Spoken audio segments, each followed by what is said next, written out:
Start हो गया? ठीक है, नहीं अभी यूपी स्पेशल चलेगा, हो सकता है कल चले या हो सकता है परसों चले। हाँ अभी आज स्टार्ट चलेगा, वो बना रही है। हम लोगों ने क्या पढ़ा था लास्ट क्लास में? पानी और लेवल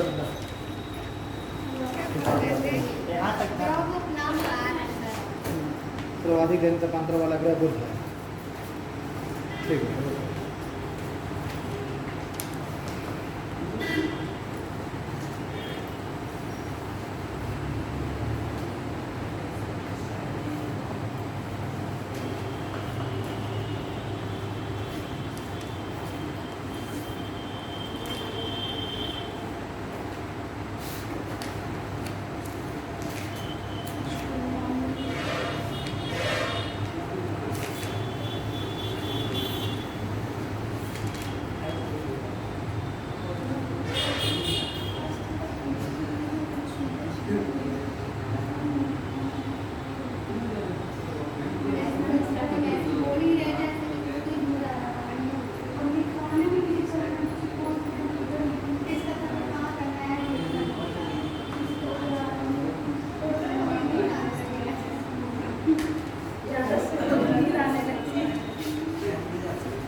क्लास में नींद आ रही थी क्या? नहीं सर, सुनते सुनते इतना सारा हो गया, कहते ऐसे हो जा रहे थे, मिक्स हो जा रहा था। आज ये अजीब सा, मतलब कहाँ क्या लिखना है समझ में नहीं आ रहा है।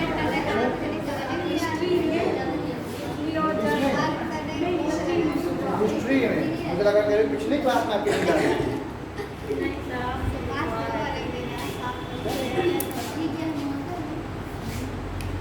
मुझे लगा कह रही कि पिछली क्लास में नींद आ रही थी। एस्ट्रोनॉमी, एस्ट्रोनॉमी में हम लोग प्लैनेट्स की बात कर रहे थे ना। तो हम लोगों ने अभी ये जो प्लैनेट्स हैं, जो ग्रह हैं, इनकी हमने स्थिति देखी कैसे ग्रह हैं। तो हम सौर परिवार की बात कर रहे थे। सौर परिवार में हमने देखा सूर्य है, फिर बुध शुक्र ऐसे पृथ्वी मंगल बृहस्पति शनि और वरुण, इनको देख लिया था और हम लोग इनके बारे में प्रैक्टिकल चीज़ें लिख रहे थे। तो हमने बुध को लिख लिया था पिछली क्लास में, ठीक है। यानी सूर्य के सबसे नज़दीक ग्रह कौन सा है? बुध है, सभी लोग जानते हैं। और ऐसे कौन से प्लैनेट्स हैं जिनका अपना स्वयं का कोई उपग्रह नहीं है? बुध है, ठीक है। जो शुरू के जो दो ग्रह हैं सूर्य के सबसे नज़दीक, उनका अपना कोई भी उपग्रह नहीं है। बाकी सभी ग्रहों के अपने उपग्रह जरूर हैं, जिनमें से पृथ्वी का एक उपग्रह मून है, चंद्रमा है, नाम है। तो बुध और शुक्र ये दो आपको याद रखने हैं। बुध और शुक्र ये दो ग्रह ऐसे हैं, बुध और शुक्र, जिनका अपना कोई भी उपग्रह नहीं है, ठीक है। तो लास्ट क्लास में हम लोगों ने बुध के बारे में देख लिया था कि बुध में जो दिन है वो उसके वर्षों से ज़्यादा बड़ा होता है। एक साल मतलब उसके एक वर्ष से ज़्यादा बड़ा उसका एक दिन होता है ना। लगभग उसके 2.5 वर्ष, मान लीजिए 2.25 वर्ष का एक दिन होता है, ठीक है। उसके 2.25 वर्ष का एक दिन होता है बुध के।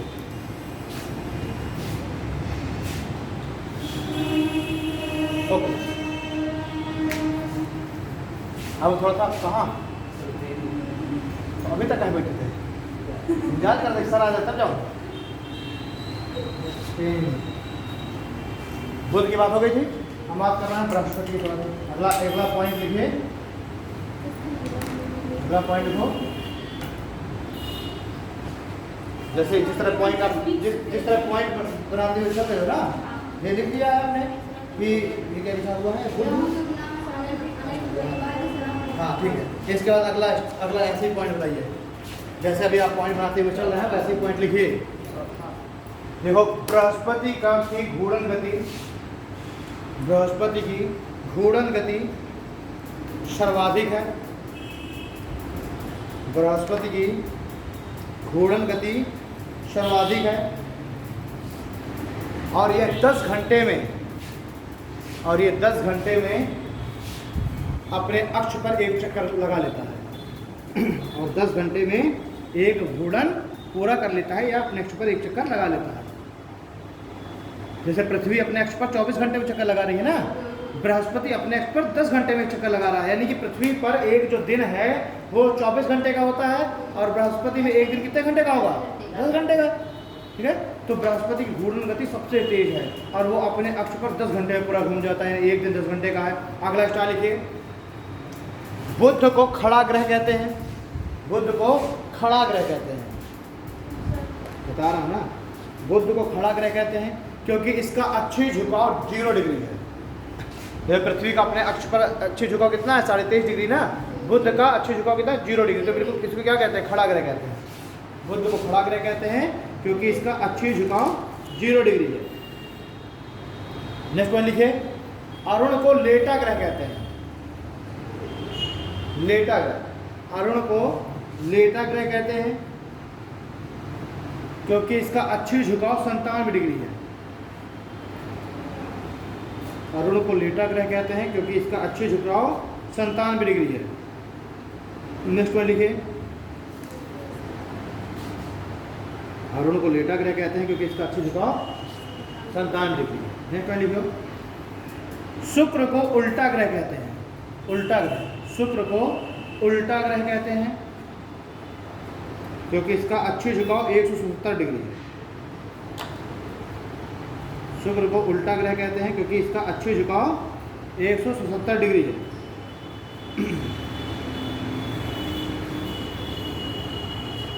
ठीक है, नेक्स्ट स्टार बनाइए। देखिए, शुक्र को, अगला स्टार में शुक्र को भोर का तारा, शुक्र को भोर का तारा, शुक्र को भोर का तारा भी कहते हैं और ये पश्चिम दिशा में दिखाई देता है। शुक्र को भोर का तारा भी कहते हैं और ये पश्चिम दिशा में दिखाई देता है।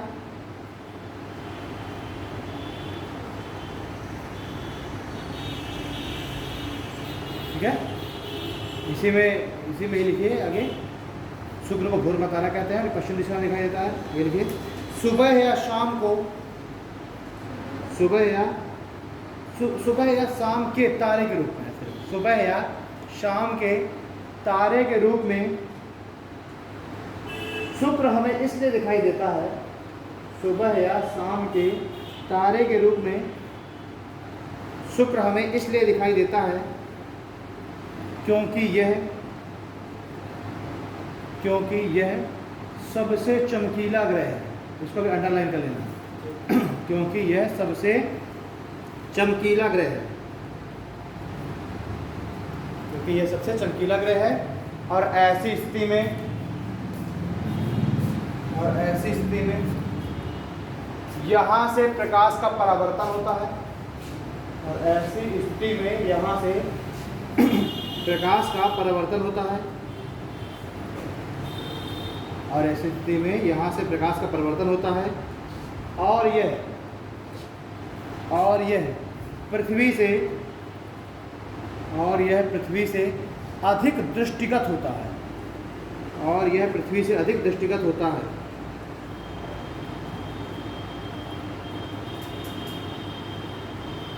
ठीक, नोट डाल करके लिखिए। देखो, उच्च अक्षांशों पर स्थित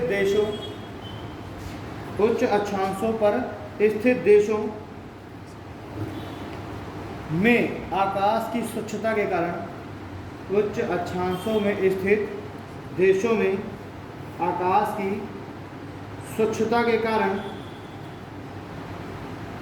उच्च अक्षांशों में स्थित देशों में आकाश की स्वच्छता के कारण नग्न आँखों से सुबह एवं शाम को बुध ग्रह को भी देखा जा सकता है। उच्च अक्षांशों के देशों पर आकाश की स्वच्छता के कारण सुबह एवं शाम को बुध ग्रह को भी देखा जा सकता है।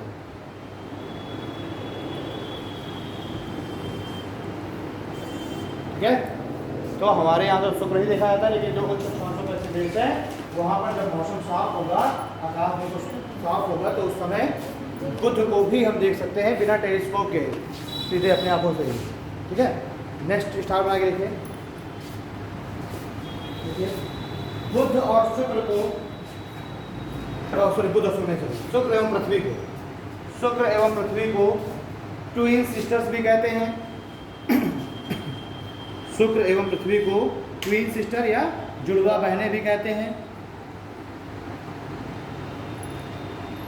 क्योंकि जुड़वा बहनें भी कहते हैं क्योंकि इनके आकार लगभग समान हैं। क्योंकि इनके आकार लगभग समान हैं।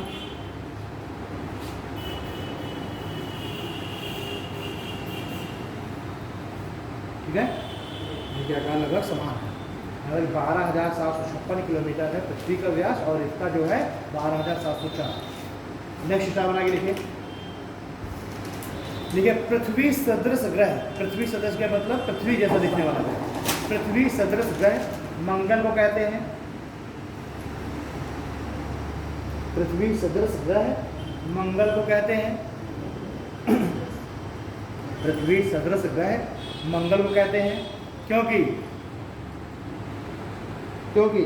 इसका भी अच्छी झुकाव, पृथ्वी सदृश ग्रह मंगल को कहते हैं क्योंकि इसका भी अच्छी झुकाव 23.5 डिग्री है। क्योंकि इसका भी अच्छी झुकाव 23.5 डिग्री है और इस कारण मौसम में जैसे परिवर्तन पृथ्वी पर देखे जाते हैं और इस कारण मौसम में जैसे परिवर्तन पृथ्वी पर देखे जाते हैं वैसे ही परिवर्तन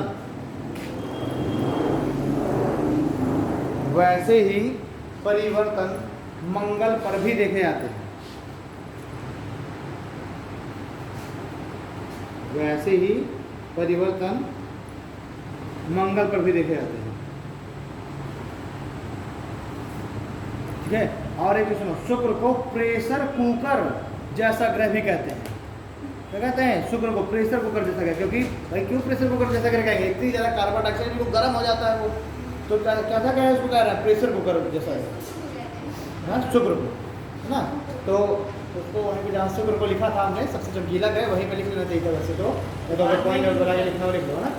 शुक्र को प्रेशर कुकर सदृश ग्रह, सदृश मतलब जैसा, है ना। तो शुक्र को प्रेशर कुकर सदृश ग्रह भी कहते हैं। तो पूछ ले प्रेशर कुकर जैसा ग्रह कौन सा है, तो शुक्र है। ठीक है, कारण क्या है इसका? वास्तु की अधिकता के कारण। ठीक है, अगला स्टेप में आगे लिखिए। बृहस्पति को मास्टर ऑफ गॉड भी कहते हैं। बृहस्पति को मास्टर ऑफ गॉड नहीं, भगवानों का देवता कैसे कहते हैं? बृहस्पति को ना, बृहस्पति को मास्टर ऑफ गॉड भी कहते हैं। और यह पृथ्वी से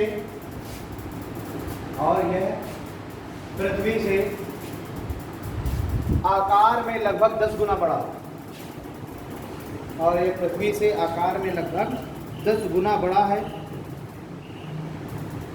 तथा आकार में सबसे बड़ा ग्रह है। तथा आकार में सबसे बड़ा ग्रह है।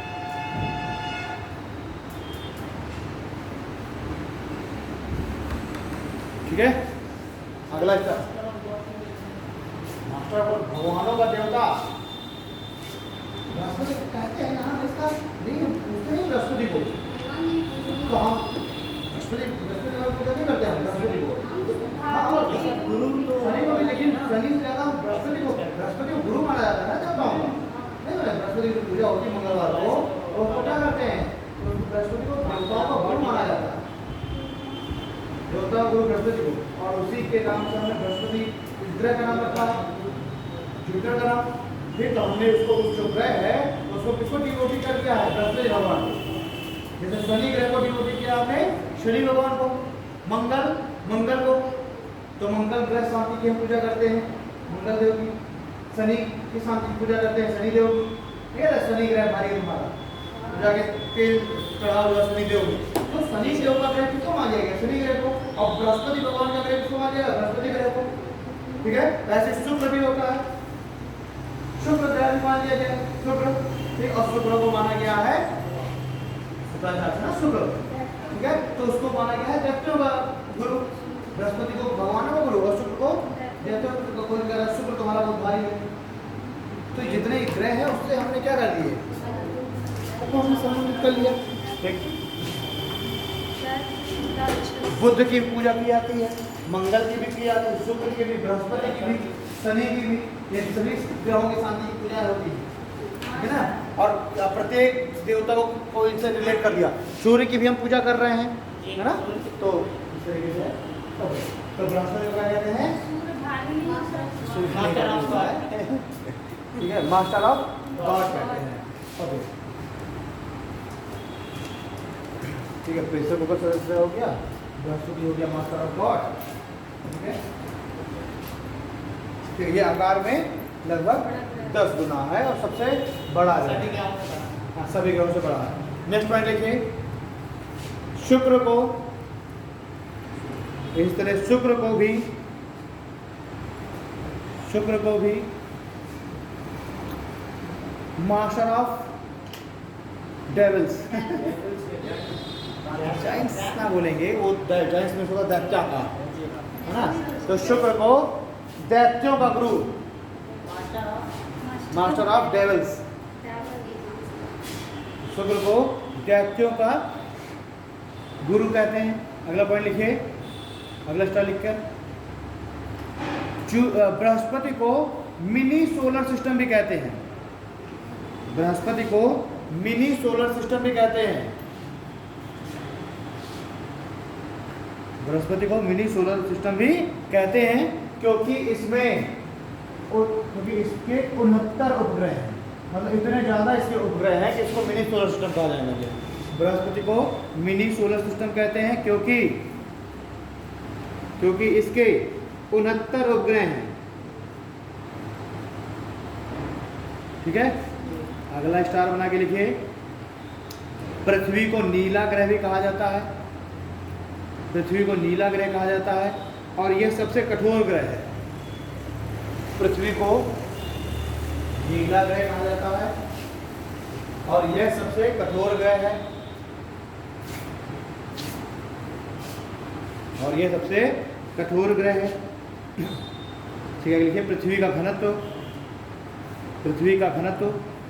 5.5 ग्राम 5.5 ग्राम प्रति सेंटीमीटर क्यूब है। पृथ्वी का घनत्व 5.5 ग्राम प्रति सेंटीमीटर क्यूब है। ठीक है, तो पृथ्वी सबसे कठोर ग्रह है, तो सबसे मुलायम ग्रह भी होगा, कौन है, शनि। लिखिए अगला पॉइंट, शनि को सबसे मुलायम ग्रह कहते हैं, शनि को सबसे मुलायम ग्रह कहते हैं और इसका घनत्व मात्र 0.69 ग्राम पर सेंटीमीटर क्यूब है। जहाँ पृथ्वी का घनत्व है 5.5 ग्राम पर सेंटीमीटर क्यूब, वहीं शनि का घनत्व है 0.69 ग्राम पर सेंटीमीटर क्यूब।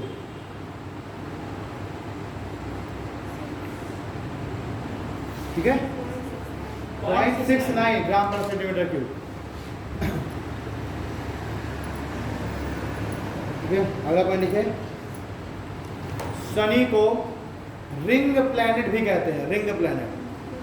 शनि को, क्योंकि इसके चारों तरफ वलय होता है ना, शनि को रिंग प्लैनेट भी कहते हैं और यह आकाश गंगा सदृश ग्रह है। शनि को रिंग प्लैनेट भी कहते हैं और यह आकाश गंगा सदृश ग्रह है।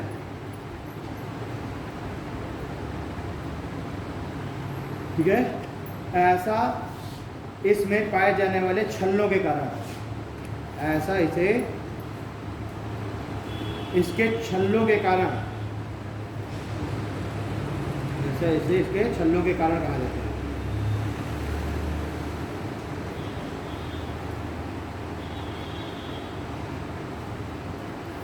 ठीक है, अगला लिखिए,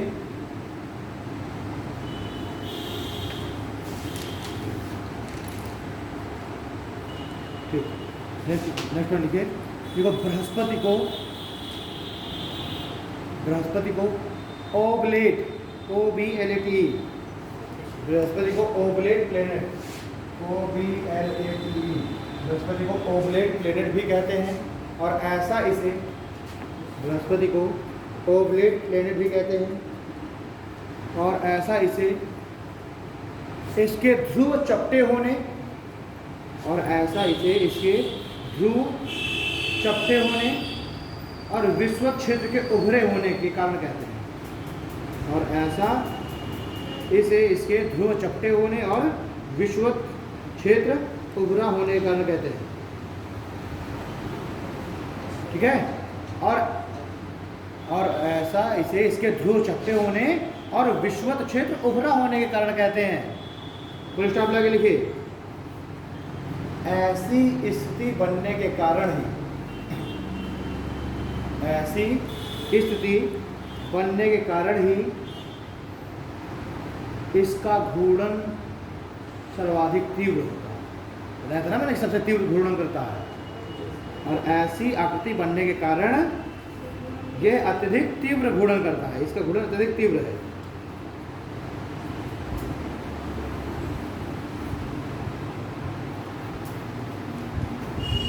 ठीक है। तो बृहस्पति इस आकार का है, ध्रुव बिल्कुल चपटे हो गए हैं, विषुवत रेखा बिल्कुल विषुवत क्षेत्र बिल्कुल उभर गया है, तो क्या ज़्यादा तेजी के साथ घूर्णन करेगा, है ना।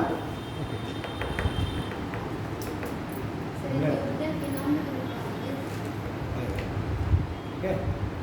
अब हमने देखा नीला ग्रह पृथ्वी को बोल दिया, क्यों? जल की उपलब्धता के कारण, फेरस ऑक्साइड FeO2 की उपलब्धता के कारण मंगल हो गया लाल ग्रह। अगला पॉइंट लिखिए, शनि को पीला ग्रह कहते हैं। शनि को पीला ग्रह कहते हैं। और ऐसा इसके वायुमंडल में, और ऐसा इसके वायुमंडल में सल्फर की उपलब्धता के कारण, और ऐसा इसके वायुमंडल में सल्फर की उपलब्धता के कारण कहते हैं।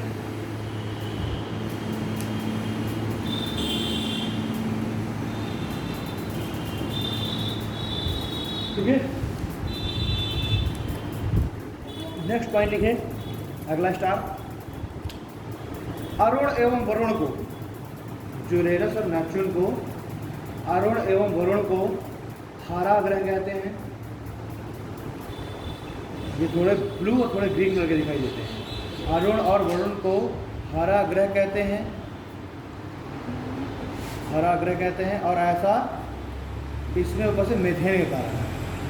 ठीक है। अरुण में अमोनिया भी मिल रही है, लेकिन मीथेन की जो में काफ़ी मात्रा है, तो मीथेन हरे कलर की होती है ना। ऐसा इसमें उपस्थित मीथेन के कारण होता है। और ऐसा इसमें उपस्थित मीथेन की उपलब्धता के कारण होता है। ठीक है। अब एक टेबल बनाइए, एक तरफ लिखिए ग्रह और दूसरी तरफ लिखिए इसमें इसके वायुमंडल में उपस्थित गैसें। टेबल बनाइए, एक तरफ ग्रह और दूसरी तरफ वायुमंडल में उपस्थित गैसें, यानी किस ग्रह के वायुमंडल में कौन सी गैसें की अधिकता है।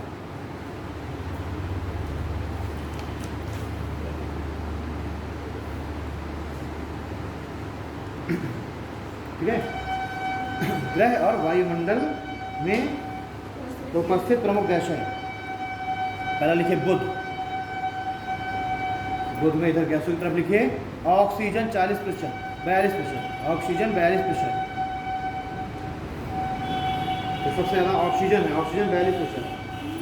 फिर है सोडियम और नाइट्रोजन, सबसे ज़्यादा है ऑक्सीजन 42%। तो सर्वाधिक यही पूछेगा आपसे, ऑक्सीजन 42% है, और फिर उसके बाद है सोडियम और नाइट्रोजन। अब लिखिए शुक्र, शुक्र CO2 96.6%। शुक्र में CO2 कार्बन डाइऑक्साइड कितनी है, 96.6%, और कॉमा नाइट्रोजन। तो सबसे ज़्यादा CO2 है और फिर है नाइट्रोजन है। ठीक है। अगला लिखिए पृथ्वी, पृथ्वी नाइट्रोजन 71%, नाइट्रोजन 71%, ऑक्सीजन 21%,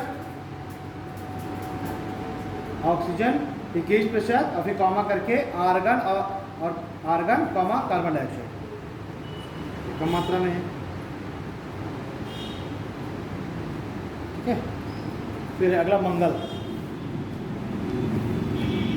मंगल लिखो कार्बन डाइऑक्साइड 96%,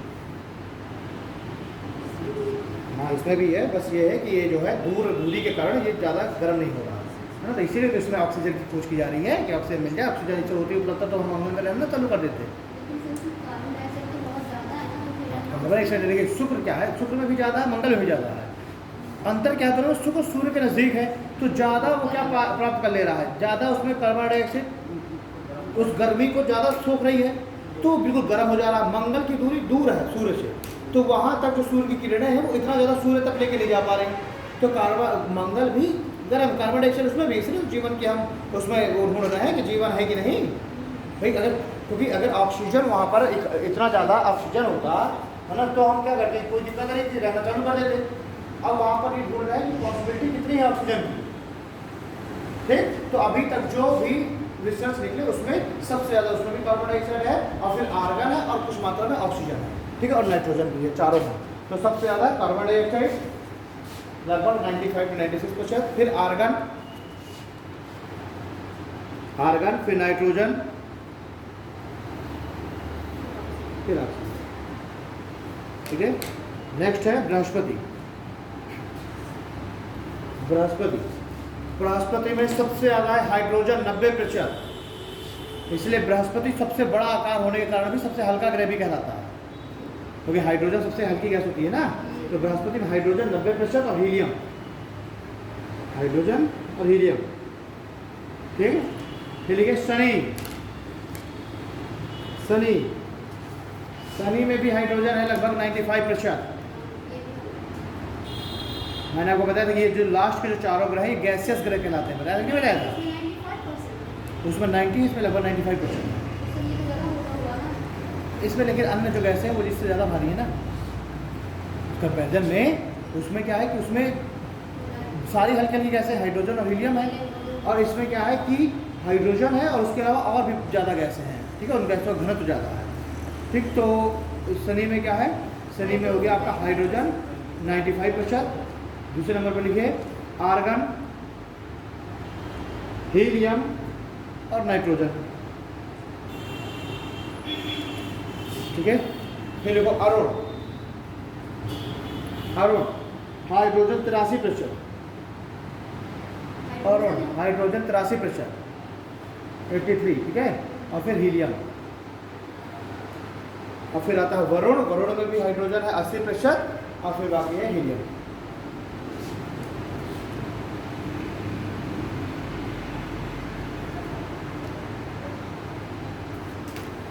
ठीक है, तो मैंने आपको पहले दिन ही बताया था कि इन ये जो लास्ट के जो चारों ग्रह हैं बृहस्पति, शनि, अरुण, वरुण, इनको गैसियस ग्रह कहते हैं ना, और ये जो पहले वाले जो चारों हैं ये क्या है, ये ठोस है, ठीक है। तो इनको हम लोग कहते हैं ठोस ग्रह कह देते हैं, सॉलिड।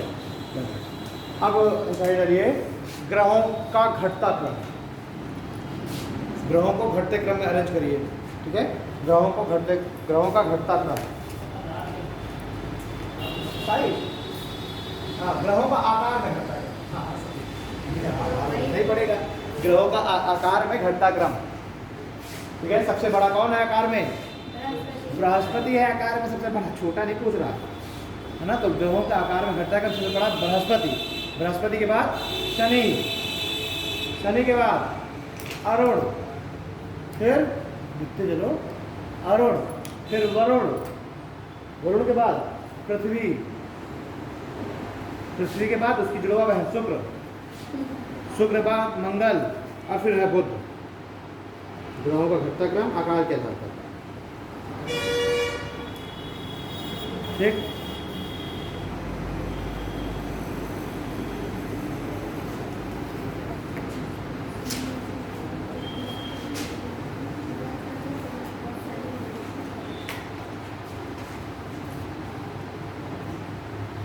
हाँ देखो, ग्रहों का घटता क्रम घनत्व कहते हैं, ग्रहों का घटता क्रम घनत्व कहलाता है, ग्रहों का घटता क्रम घनत्व के आधार पर। तो सबसे ज़्यादा घनत्व किसका, पृथ्वी का, यही था मैंने, सबसे ज़्यादा घनत्व पृथ्वी के बाद बुध के बाद शुक्र, पृथ्वी बुध शुक्र, फिर है मंगल के बाद वरुण के बाद बृहस्पति वरुण, बृहस्पति, बृहस्पति के बाद अरुण, और मैंने कहा था सबसे सॉफ्ट ग्रह कौन सा है? शनि, लास्ट में शनि।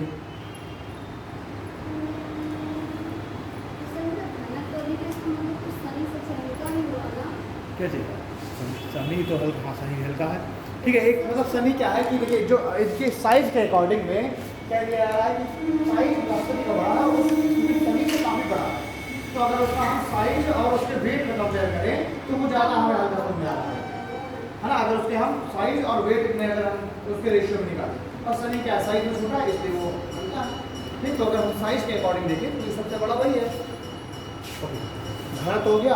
अब देखिए ग्रहों का घटता क्रम तापमान के आधार पर, ग्रहों का घटता क्रम तापमान के आधार पर, तो सबसे बड़ा कौन हो जाएगा? सबसे मतलब पहले कौन हो जाएगा तापमान में? शुक्र है, शुक्र का तापमान सबसे ज़्यादा है, पहले शुक्र, फिर है बुध, बुध के बाद पृथ्वी, पृथ्वी के बाद मंगल, मंगल के बाद बृहस्पति, फिर शनि, फिर अरुण और वरुण। तो इसमें देखा जाए केवल शुक्र और बुध भर ने अपनी पोजीशन वो कर दी है, बाकी सब बिल्कुल सिस्टमैटिक वे में है ना। और फिर लिख लीजिए ग्रहों का क्रम दूरी के आधार पर, ग्रहों का घटता क्रम दूरी के आधार पर, और दूरी के आधार पर लिख लो, आपको पता ही है।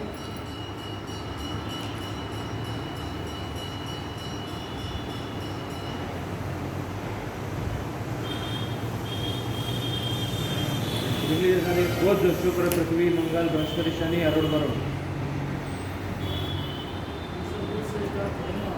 हाँ?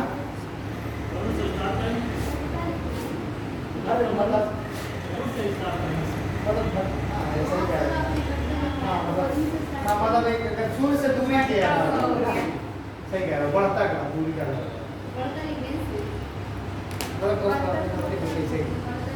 सूर्य से दूरी, दूरी सूर्य से दूरी बढ़ती हुई है ना। क्या लिखे इसको? दूर से सब दूर जाएंगे तो दूरी तो घटेगी ना, दूरी बढ़ेगी। यार सूर्य से दूर जाएंगे तो दूरी बढ़ेगी नहीं सूर्य से। हम इसमें अब आधार सूर्य को बना रहे हैं ना। अभी तक हम केवल क्या कर रहे थे? ग्रहों को आधार बना रहे थे। हम अभी केवल ग्रहों की तुलना कर रहे थे, अब हम इन ग्रहों की तुलना कर रहे हैं सूर्य से। अभी तक हम सारे ग्रहों का कंपेरिजन उन्हीं 8 ग्रहों में कर रहे थे। अब जब हम दूरी निकालेंगे तो दूरी के लिए हम क्या कर रहे हैं? हम सूर्य से दूरी मान रहे हैं। तो बुध, शुक्र, पृथ्वी, मंगल, बृहस्पति, शनि, अरुण, वरुण, है ना। तो सबसे नजदीक बुध हो जाएगा और सबसे दूर वरुण हो जाएगा।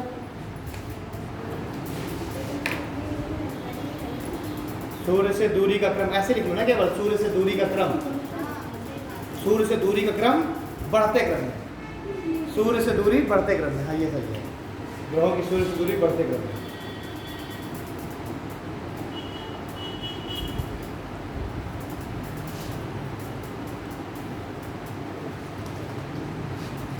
ठीक है। अब देखिए ग्रहों का घटता क्रम उपग्रहों की संख्या के आधार पर, ग्रहों का क्रम ना, ग्रहों का घटता क्रम उपग्रहों की संख्या के आधार पर। सबसे पहले लिखिए बृहस्पति, और उसमें लिखिए 69 उपग्रह, बृहस्पति के 69 उपग्रह। ग्रहों का घटता क्रम उपग्रहों की संख्या के आधार पर, तो उसमें सबसे पहले हो गया बृहस्पति 69 उपग्रह, फिर शनि 61 उपग्रह, फिर है अरुण 27 उपग्रह, अरुण के 27 उपग्रह, ठीक है। फिर है वरुण, वरुण के 14 उपग्रह हैं, वरुण के 14 उपग्रह। फिर मंगल, मंगल के 2, फिर है पृथ्वी, पृथ्वी का 1, पृथ्वी का 1 है ना। अभी शुक्र एवं बुध 0।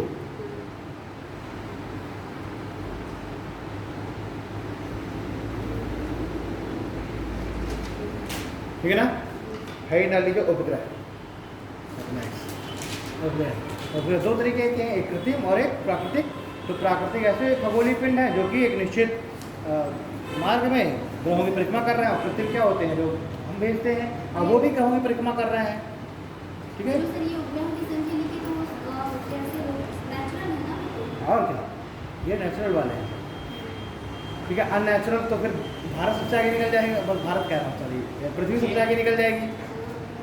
ठीक है भाई, प्रेजेंट की बात करें तो सोचो कि जो है सैकड़ों सैटेलाइट तो केवल अकेले एलन मस्क ने फेंक दी है तो जो है ये सब नेचुरल वाले हैं।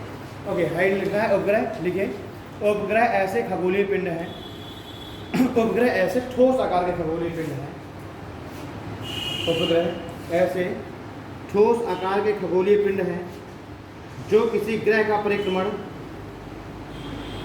उपग्रह ऐसे ठोस आकार के खगोलीय पिंड हैं जो किसी ग्रह का परिक्रमण एक निश्चित कक्षा में कर रहे होते हैं। जो किसी ग्रह का परिक्रमण एक निश्चित कक्षा में कर रहे होते हैं।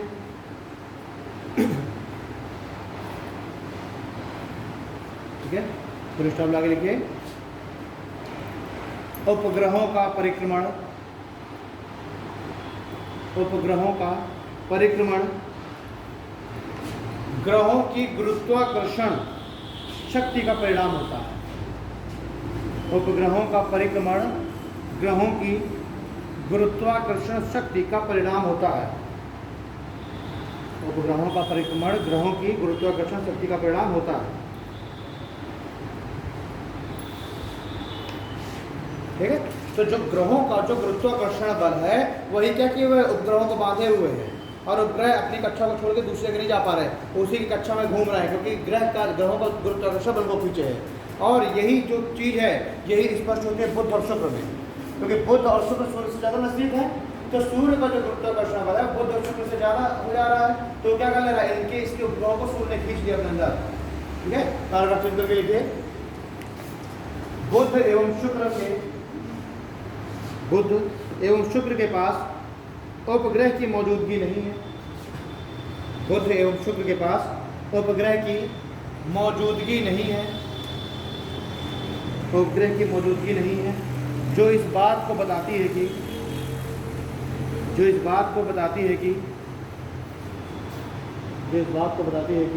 सूर्य का गुरुत्वाकर्षण प्रभाव, जो इस बात को बताता है कि सूर्य का गुरुत्वाकर्षण प्रभाव यहाँ इतना प्रभावी है कि सूर्य का गुरुत्वाकर्षण प्रभाव यहाँ इतना प्रभावी है कि इनके उपग्रहों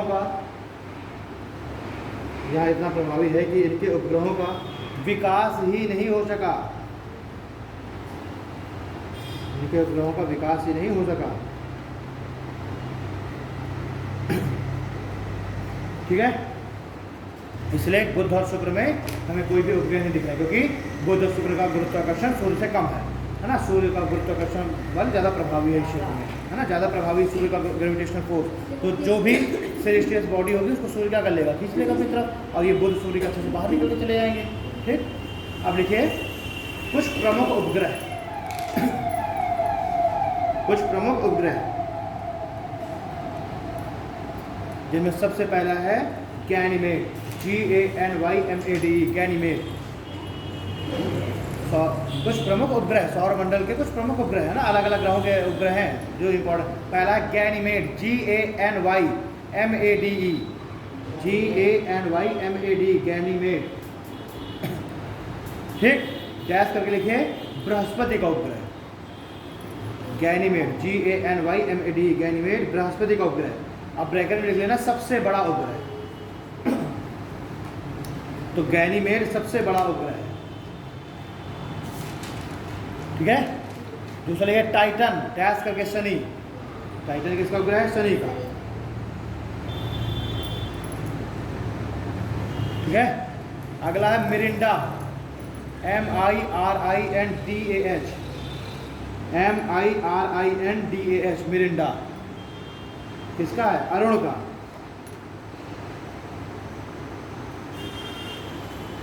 ठीक है, फिर है ट्राइटन, TRITON, ट्राइटन वरुण का। मिरिंडा, फिर ट्राइटन, TRITON, ट्राइटन।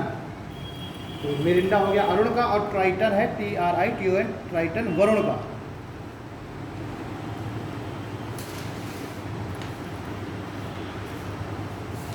ठीक है। फिर लिखिए demos, DEMOS, demos, DEMOS, demos और फेबोस, डेमोस और फेबोस, ये किसके हैं? मंगल के। मंगल के दो ही हैं, डेमोस और फेबोस, मंगल। और फिर मून है पृथ्वी का।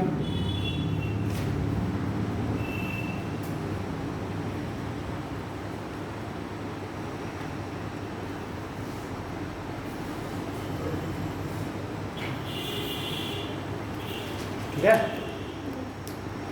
यहाँ तक की कहानी हो गई। अब है ही डालिए नया टॉपिक ग्रहण। ग्रहण, ग्रहण, ग्रहण को सर इंग्लिश में क्या बोलते हैं?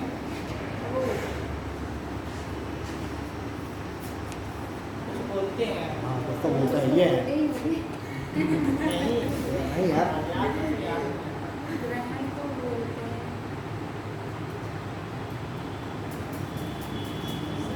अभी आएगा, चलिए ठीक है, बात अभी आएगा।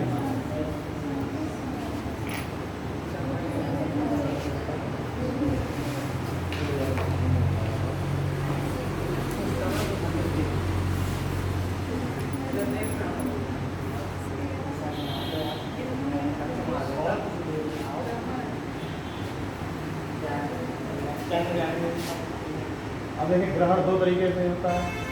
एक होता है सूर्य ग्रहण, है ना, और एक होता है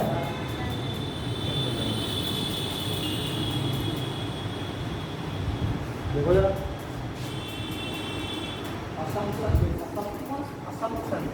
हैं?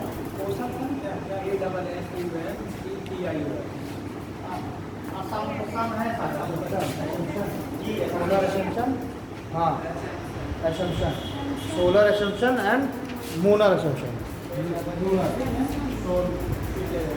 सोलर है, लूनर है, ठीक है। चलिए क्या थी, ASSUMPTER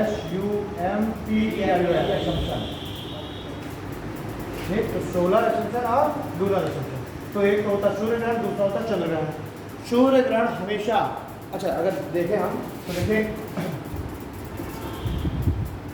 सूर्य ग्रहण हमेशा कब पड़ता है?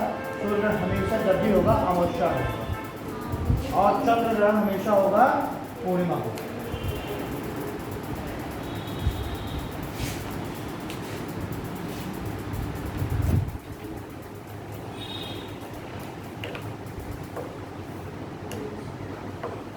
ठीक है, तो सूर्य ग्रहण हमेशा होगा अमावस्या को और चंद्र ग्रहण होगा हमेशा पूर्णिमा को।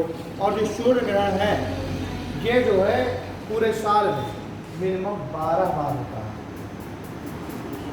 मिनिमम 12 बार होता है सूर्य ग्रहण, ठीक है। और मैक्सिमम होगा 13 बार।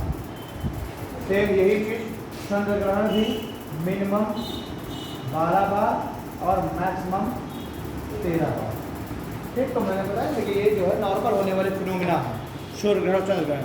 लेकिन जब हम लोग कहते हैं पूर्ण सूर्य ग्रहण तो उसको हम लोग ज़्यादा पॉपुलर करते हैं, पूर्ण चंद्र ग्रहण को ज़्यादा हम हाईलाइटेड कर देते हैं, है ना, क्योंकि उसमें क्या होता है कि उसमें बिल्कुल फिर प्रकाश नहीं आता है, ठीक है।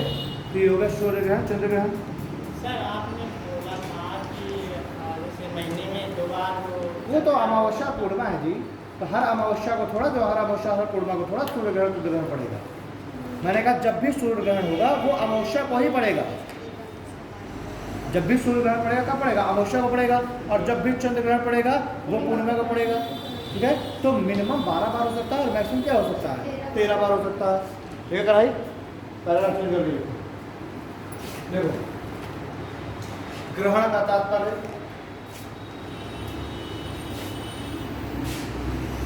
ग्रहण का तात्पर्य एक ऐसी स्थिति से है,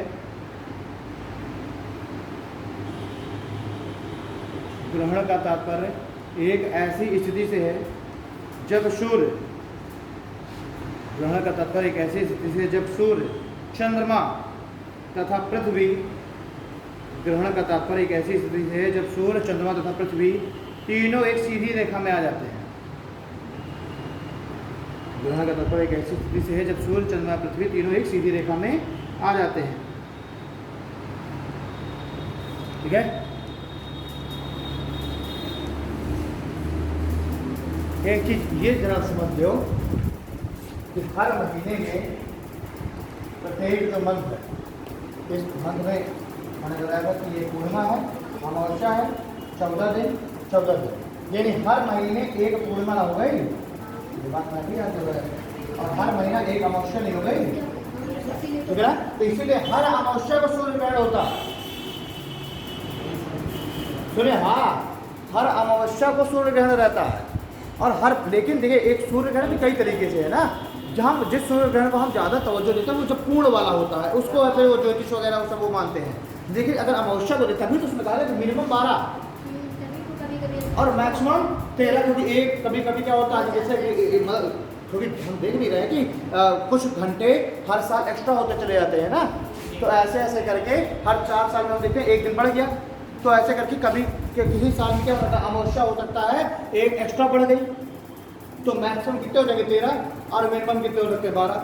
इसी तरीके से सेम चीज़ है पूर्णिमा के साथ, वो भी हर महीने एक बार आ रही है, तो साल में 12 पूर्णिमा है, लेकिन क्या हो सकती है कि वही जो 4 घंटे लगा बढ़ते चले गए 6 घंटे लगभग, है ना। और हम देखते हैं कि वो लीप ईयर आ जाता है तो एक दिन बढ़ जाता है, तो उसमें क्या हो सकता है कि एक दिन बढ़ गया तो एक पूर्णिमा बढ़ सकती है।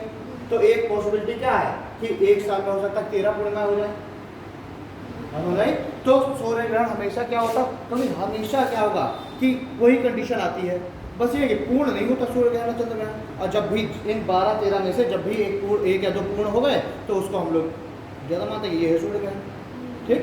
तो हाँ आंशिक रूप से हमेशा रहता है ये, ठीक। तभी तो मिनिमम और मैक्सिमम है। ओके, तो कहाँ पर हम लोग एक सीधी रेखा में आ जाते हैं। पैराग्राफ करके लीजिए, लेकिन सूर्य ग्रहण की स्थिति, सूर्य ग्रहण की स्थिति अमावस्या के दिन, सूर्य ग्रहण की स्थिति अमावस्या के दिन, जबकि चंद्र ग्रहण की स्थिति पूर्णिमा के दिन देखी जाती है।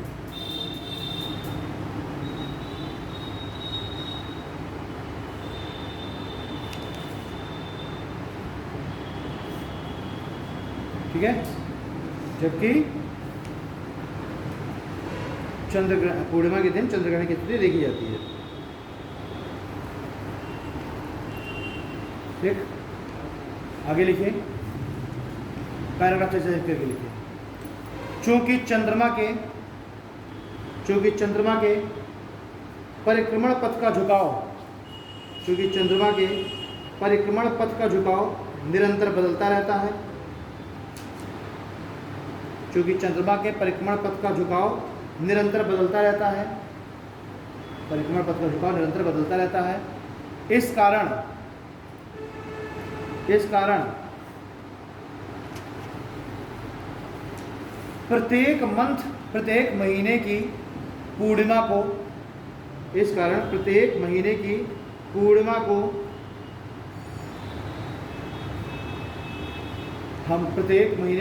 को हम पूर्ण चंद्र ग्रहण नहीं कहते हैं।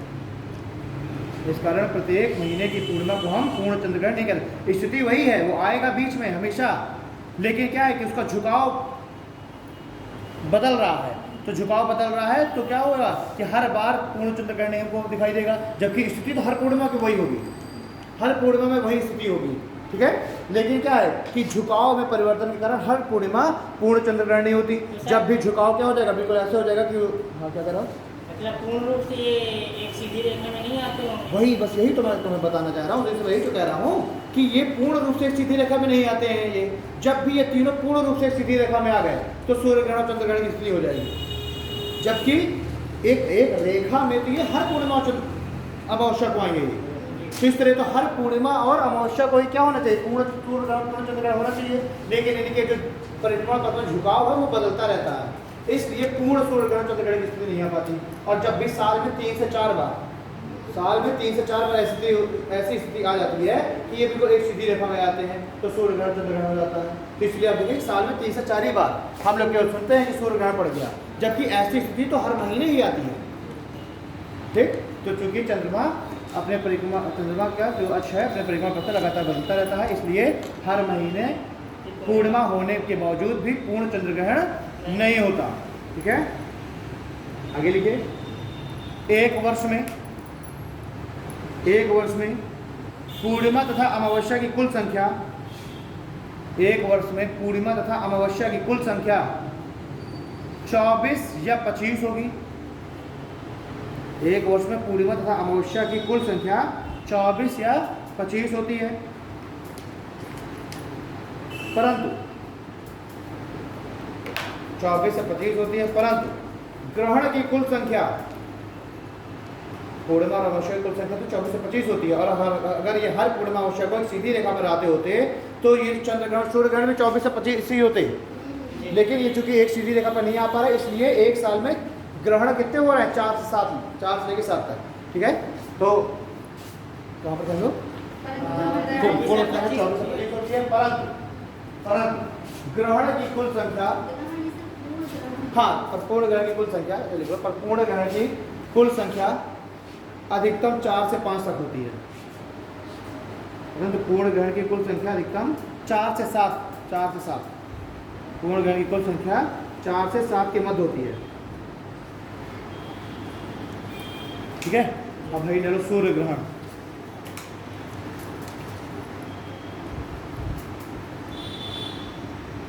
सूर्य ग्रहण लिखिए, सूर्य ग्रहण का तात्पर्य, सूर्य ग्रहण का तात्पर्य उस स्थिति से है, सूर्य ग्रहण का तात्पर्य उस स्थिति से है जब, सूर्य ग्रहण का तात्पर्य उस स्थिति से है जब पृथ्वी के कुछ भाग से, जब पृथ्वी के कुछ भाग से सूर्य दिखाई ना दे। सूर्य ग्रहण का तात्पर्य उस स्थिति से है जब पृथ्वी के कुछ भाग से सूर्य दिखाई ना दे। फुल स्टॉप लगा के लिखिए, जब पृथ्वी के कुछ भाग से सूर्य दिखाई ना दे, फुल स्टॉप। अमावस्या के दिन, अमावस्या के दिन ये पिंड, अमावस्या के दिन ये पिंड एक सीधी रेखा में होते हैं। अमावस्या के दिन ये पिंड एक सीधी रेखा में होते हैं और इस कारण, अमावस्या के दिन ये पिंड एक सीधी रेखा में होते हैं और इस कारण पृथ्वी के ऊपर, और इस कारण पृथ्वी के ऊपर चंद्रमा की, और इस कारण पृथ्वी के ऊपर चंद्रमा की परछाई या छाया देखी जा सकती है। और इस कारण पृथ्वी पर चंद्रमा की छाया देखी जा सकती है। Full stop. सूर्य ग्रहण के समय, सूर्य ग्रहण के समय पृथ्वी पर, सूर्य ग्रहण के समय पृथ्वी पर चंद्रमा की, सूर्य ग्रहण के समय पृथ्वी पर चंद्रमा की गोलाकार छाया बनती है। सूर्य ग्रहण के समय पृथ्वी पर चंद्रमा की गोलाकार छाया बनती है और इसका अधिकतम व्यास, सूर्य ग्रहण के समय पृथ्वी पर चंद्रमा की गोलाकार छाया बनती है और इसका अधिकतम व्यास 268 किलोमीटर, और इसका अधिकतम व्यास, और इसका अधिकतम व्यास 268 किलोमीटर होगा, और इसका अधिकतम व्यास 268 किलोमीटर होगा।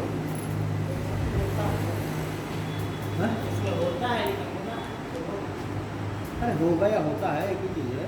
और इसका अधिकतम व्यास 268 किलोमीटर होगा। ठीक है, देखिए, और इसकी अधिकतम परिधि, ये जो छाया जो सूर्य के चंद्रमा की पड़ रही है उसकी बात चल रही है, और इसकी अधिकतम परिधि 842 किलोमीटर, और इसकी अधिकतम परिधि 842 किलोमीटर देखी जाती है। इसकी अधिकतम परिधि 842 किलोमीटर देखी जाती है। ठीक है,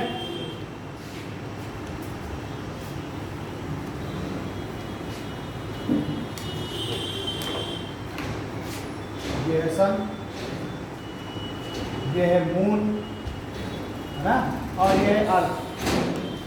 यानी सूर्य ग्रहण में क्या होता है, कि सन और अर्थ के बीच में कौन आ गया है? मून आ गया है। ये है मून। सन और अर्थ के बीच में कौन आ जाता है? मून आ जाता है। ठीक है, और ये सूर्य से ये किरणें ऐसे चल रही हैं।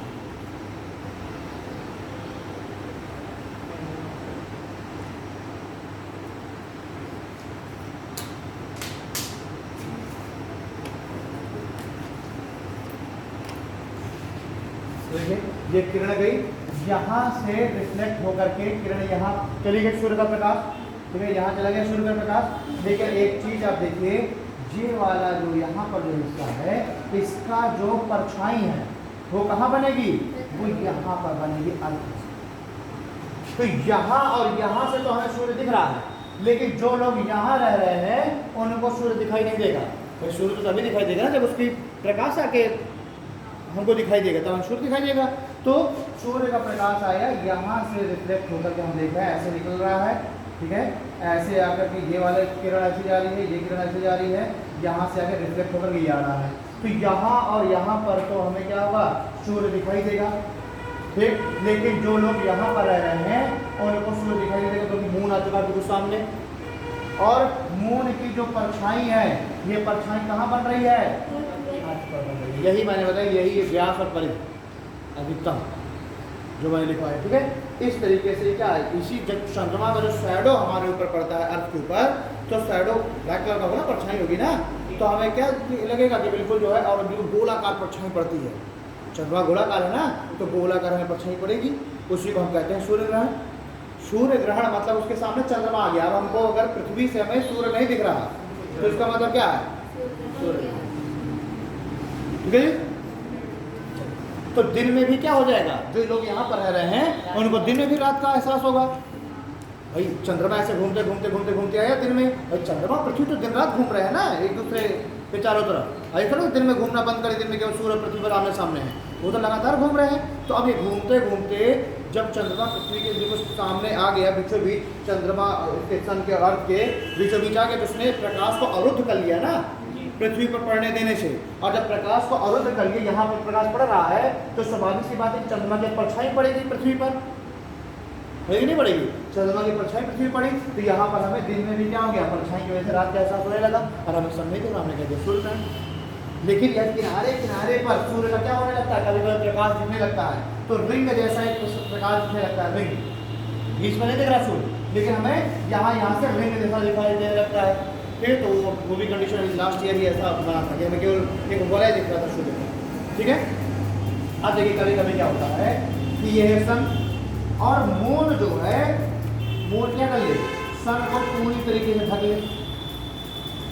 हम पृथ्वी से हमें सन बिल्कुल ना दिखाई दे, क्योंकि मून ने क्या किया है? सन को बिल्कुल से ढक लिया है। अब आप कहते सर सन तो बड़ा है, मून तो छोटा है, तो दोनों में दूरी भी तो है, दोनों में दूरी भी तो है। अब हम पृथ्वी से देख रहे हैं तो हमें जो है मून के आगे चूंकि सन है तो हमको दिखाई नहीं दे रहा सन मून की वजह से। ठीक, तो कभी कभी क्या होगा कि सन के ही जस्ट ऊपर क्या आ चुका है? मून आ गया है, और हमें बिल्कुल नहीं दिख रहा पृथ्वी से। ऐसी स्थिति आती है अम्बरा की। जब क्या हो जाएगा? जब सन के बिल्कुल ऊपर आ जाएगा मून, तो ये क्या होगा? अम्बरा। इसी को कहते हैं पूर्ण सूर्य ग्रहण। अम्बरा की स्थिति क्या कहते हैं? पूर्ण सूर्य ग्रहण। और कभी कभी क्या होगा? ये है सन और ये है मून, ये सन है और ये है मून। ये कैसी है? आंशिक सूर्य ग्रहण है कि पूर्ण सूर्य ग्रहण? ये आंशिक सूर्य ग्रहण, इसको कहते हैं पेनिम्बरा की स्थिति।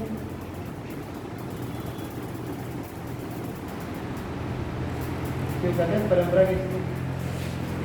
ठीक, पूर्ण सूर्य ग्रहण, आंशिक सूर्य ग्रहण। जब बिल्कुल चंद्रमा ढक ले बिल्कुल से तो पूर्ण सूर्य ग्रहण, और जब कम ढके आंशिक सूर्य ग्रहण।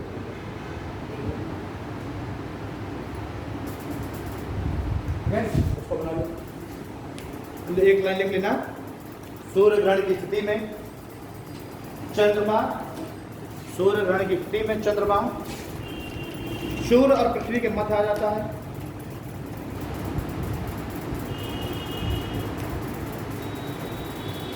सूर्य ग्रहण की स्थिति में चंद्रमा सूर्य एवं पृथ्वी के मध्य आ जाता है। सूर्य और पृथ्वी के मध्य आ जाता है। ठीक है, और ऐसी स्थिति बना लेना।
अब एक चीज देखो, अगर आप यहाँ से देख रहे हैं तो सूर्य के जस्ट सामने मुंह है कि नहीं है, यानी बिल्कुल से ढका। यहाँ पर कोई व्यक्ति अगर खड़ा है तो इसको सूर्य बिल्कुल दिखाई नहीं देगा, है ना। यही जो ये वाली जो कंडीशन बनी है, यही है अम्बरा। अगर मैं इसको ऐसे ना बना के ऐसे दिखाऊं तो ये जो कंडीशन, कोई व्यक्ति अगर यहाँ खड़ा है तो इसको सूर्य बिल्कुल नहीं दिखाई दे रहा, क्योंकि मून की पूरी परछाई पड़े, जो मून बिल्कुल सूर्य के सामने है। तो ऐसी ये वाली जो स्थिति है, बीच वाला, ये क्या है, अम्बरा। और यहाँ पर अगर कोई व्यक्ति खड़ा है मान लीजिए, तो यहाँ से क्या है कि ये आधा सूर्य नहीं दिखाई देगा, लेकिन आधा सूर्य दिखाई दे रहा है ना।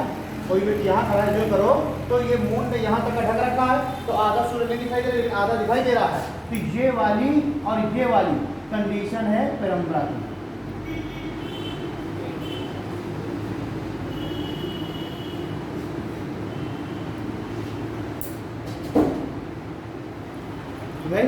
तो जो व्यक्ति बिल्कुल बीच अर्थ के बीचों बीच में रह रहे हैं, इक्वेटर के आसपास, और उनको जो पूर्ण सूर्य ग्रहण है ज्यादा दिखाई देगा। जो व्यक्ति पोल्स में रह रहा है तो उसके लिए पेरम्बरा की स्थिति ज्यादा आएगी, आंशिक सूर्य ग्रहण वाली। ठीक है,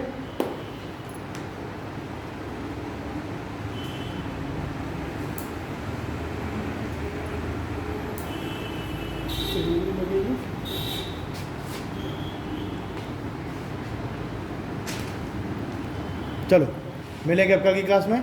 कल और लॉन्ग दिन बचा हुआ है, बस सूर्य ग्रहण चंद्र ग्रहण बचा है, तो कल ही कंप्लीट कर देंगे ना। कल कोशिश करूँगा टाइम से आऊँगा। मिलते हैं कल, थैंक यू।